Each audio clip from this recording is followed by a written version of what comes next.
okay. When the Vice President said, yung pinamigay sa DepEd, isn't that an admission against her interest kung may pinamigay? Siya po yung namigay, sir? Ikaw ang nanood ng video, ikaw nag-evaluate. Ako pa magsasabi sa'yo kung ano laman ng video. Akala ko ba, tinignan nyo ng mabuti yung video? Bakit hindi mo alam yung laman ng video? DSW, ano yun? Sir, pwede ko pong tingnan yung sinasabi No, niyo. so you do not know what the alaman ng video? Again, tinignan ko po ang video one time and ang nag-review po ng video yung agent on case. Yes, but you're the agent in charge and you're the one who filed the affidavit. Okay, Yes, sir. next question. Nung sinabing mag-people power, tapos ang sinabi niya, hindi yun yung solusyon. O, kung nag-people power, sino magiging presidente?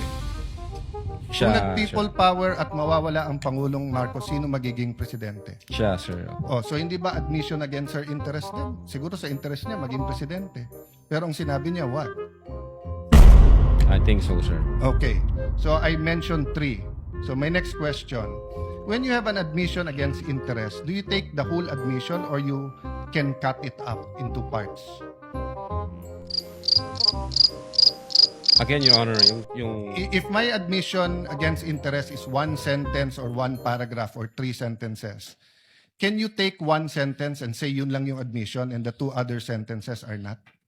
Can you divide I it think up? it should be the whole, sir. The whole sentence. So the whole sentence niya, nung sinabi niyang kung papatayin ako, is pinagbibintangan niya yung 3 na papatayin siya. So if you say it's an admission against interest and you believe it, you also have to believe na papatayin siya nung 3. The same thing, if you're going to say na namudmud siya sa DepEd, ang sinabi niya galing sa First Lady yung pera. So you're also going to have to believe that. So if you're going to believe her, na yung ibang sinabi is seditious, ngayon sinabi nga niya, hindi solusyon ng people power. So as the evaluator, bakit hindi consistent yung evaluation niyo nung video? No, I think yung in so far as people power is concerned, I think sinabi niya yata na, yes ma'am, natutuwa ako dun sa ginagawa niyo. Hindi. You know? Pwede ko pong ulitin. Let the record speak for itself. It's on Yes, page 26. Same paragraph nung sinabi niyang papatayan, no? But having said that, last question, no? Bakit sa cybercrime ni-refer? Ba't hindi sa anti-terrorism or sinabi mo meron intel group? Bakit sa cybercrime? Your Honor, my cyber aspect po kasi yung violation. Okay. What are the aspects of the alleged threat? One is the cybercrime grave threat. The other one is a possible assassination threat, right?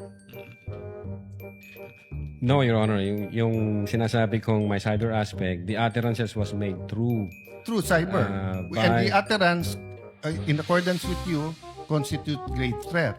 Yes, sir. But if she meant it, and if it is true, and if it is accurate, it's also an assassination plot, isn't it? Kung totoo yung utterance niya, napapapatay kita, may kausap na ako, hindi ba assassination plot yun? Maybe, sir, yes. No, hindi maybe. NBI kayo nag-aano eh. May nagsabi sa presidente, papatayin kita.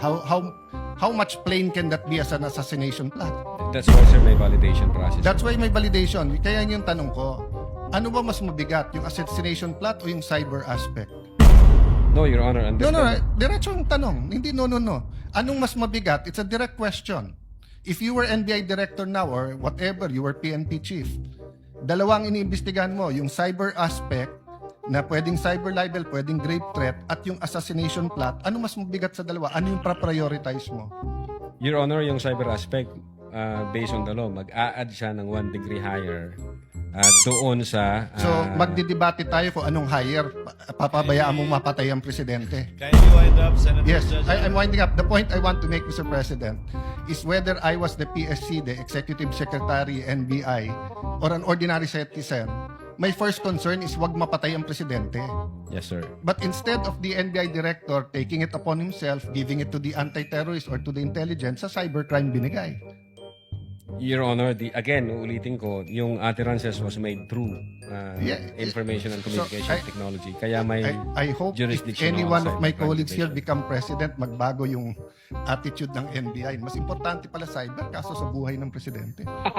Not necessarily, Thank you, Your Mr. Honor. President. Noted. Hindi malilimutan, hindi mapapatawad ang flood control, scam, mananatili sa isip ng bayan. Sa Dadula in Action TV, laging nakamasid.